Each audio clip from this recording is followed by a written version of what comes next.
In this video, we're going to be going through how to make these super realistic puddles just using PBR Painter and Blender. I'll be using PBR Painter version 2.4.3 and Blender version 4.0. Alright, so let's make a start.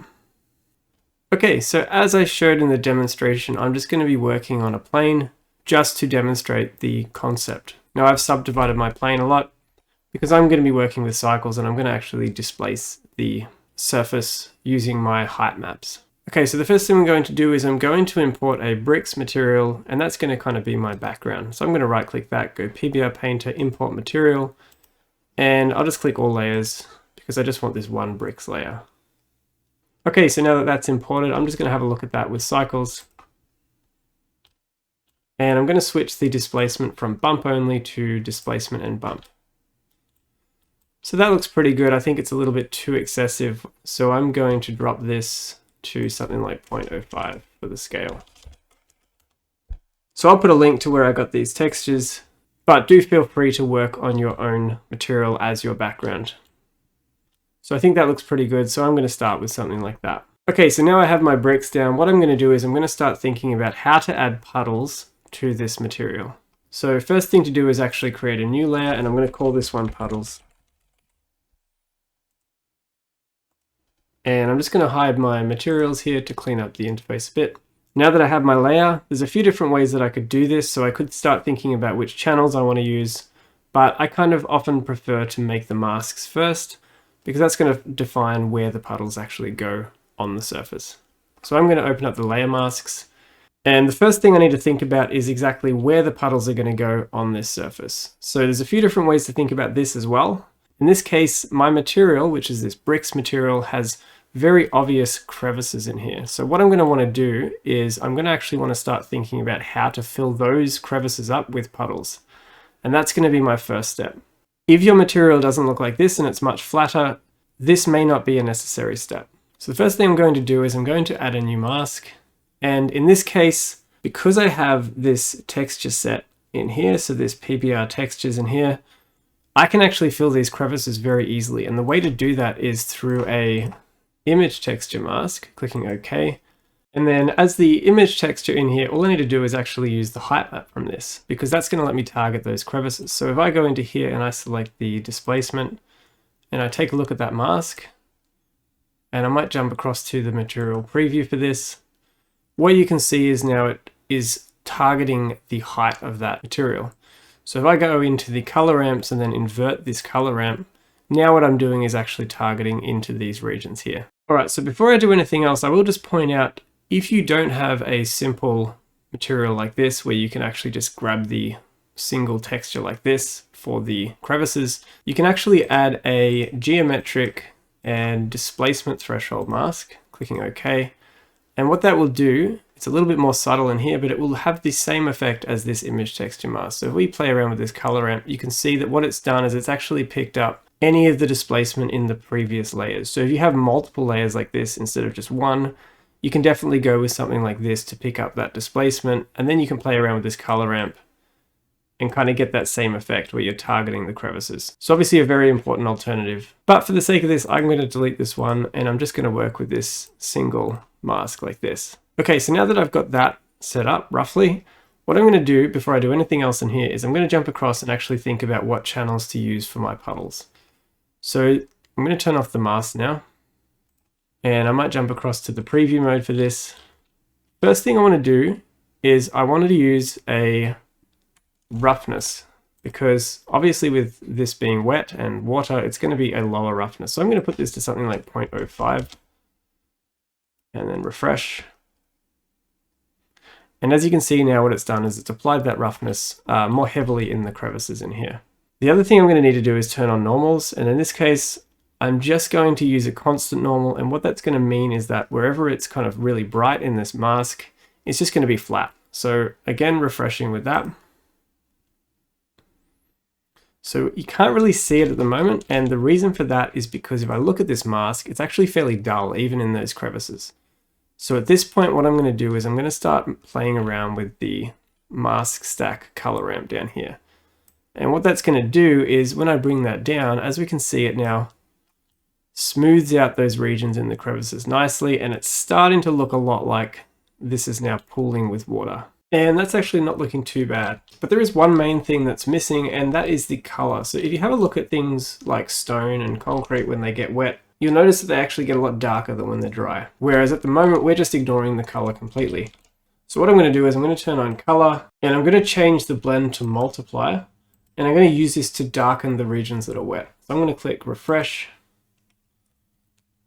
Now at the moment, this is set to white, so this is not doing anything. But as you'll see, once I actually make this a bit darker, it starts to actually darken the water, but also the regions on the stone that are looking wet. Now I want to make that a bit darker, but if I keep going with the color, what it's going to do is it's going to make the water kind of really dark, and that's not looking too good. So what I want to do instead is I want to get this to about what looks good for the water. So I think a little bit of darkness in the water looks nice, because that actually does help to distinguish it from the other stone. And you would also have wet stone obviously at the bottom of the water, so that makes sense. But if I want to actually make it look darker and extend that wet look further out, what I can actually do is I can change the mask multiplier. So as you can see, it's not that obvious at the moment, but if I just pull this one in and make the stones a bit less wet, like that, changing this multiplier is going to basically pull out that dark color to wherever I want it. So it's not changing anything in the water where the pooling is happening, because that's already got a mask value of 1.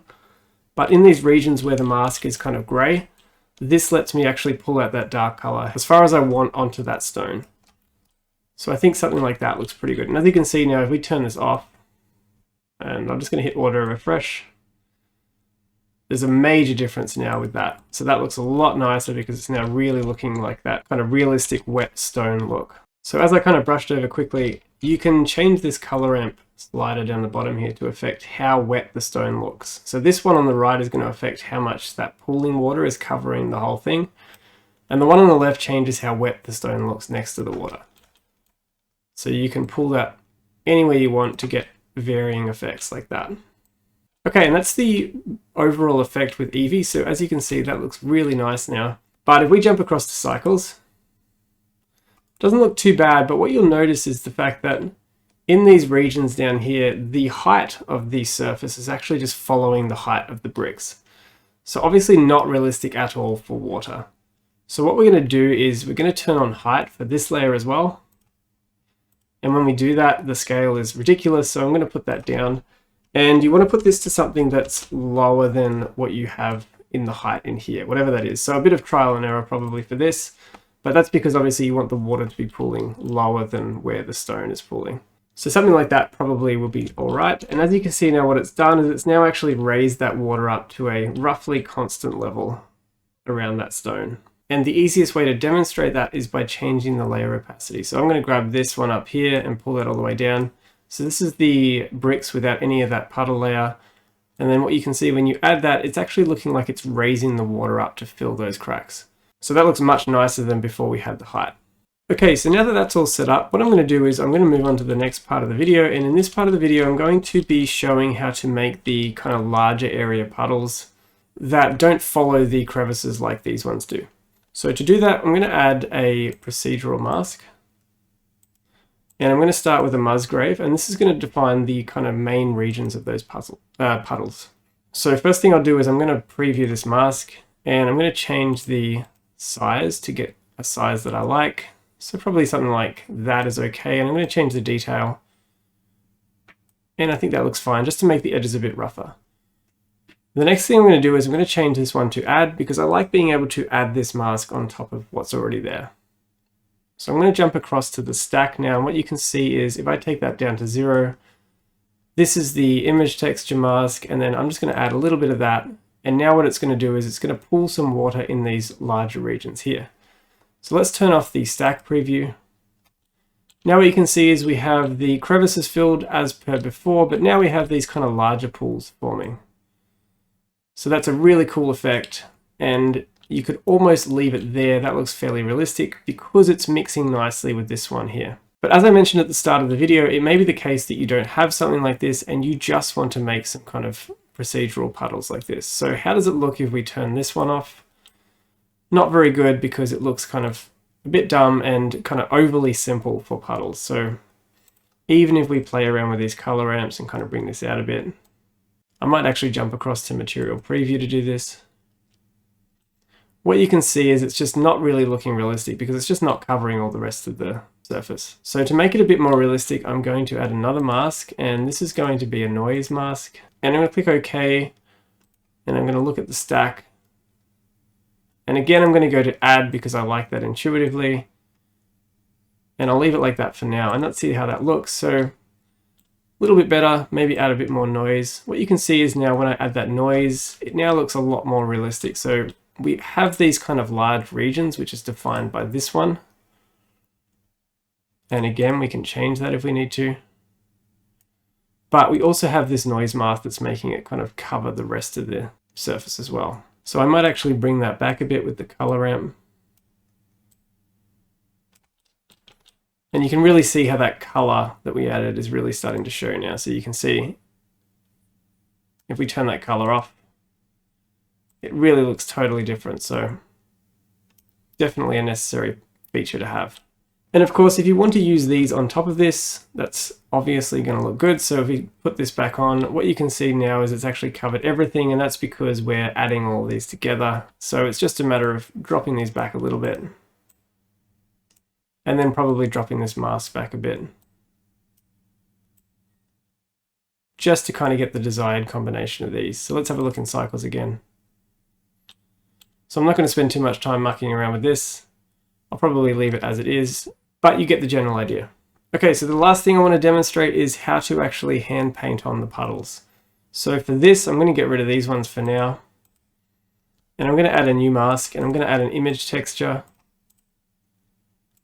once again. But for this one, I'm going to create a new one, and I'm going to call this one Painted, which I already had set up before, so Painted Mask. And I'm going to leave the resolution the same because that'll be fine for this. Clicking OK.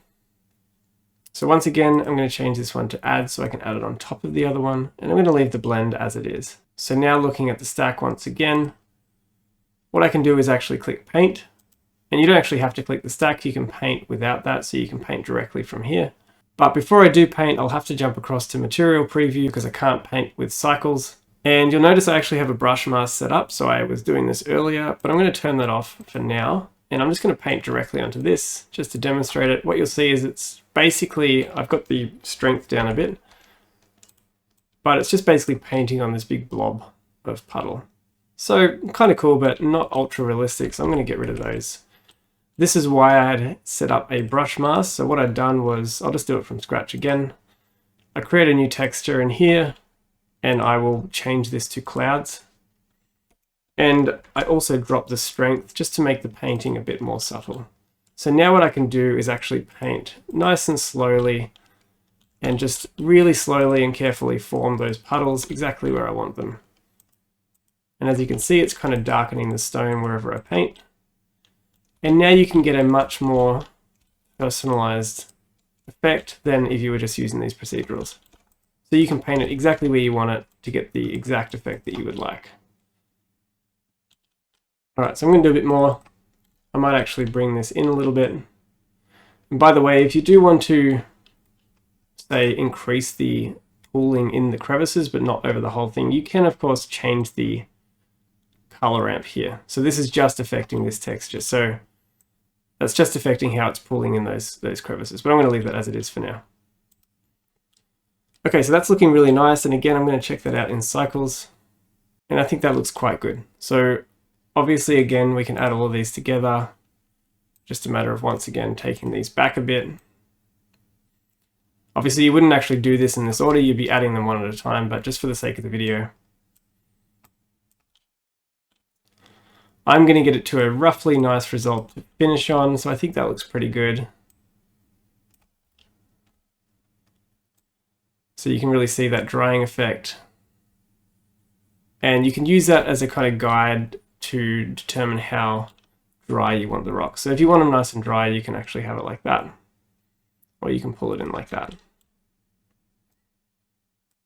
But I'm going to leave it something like that.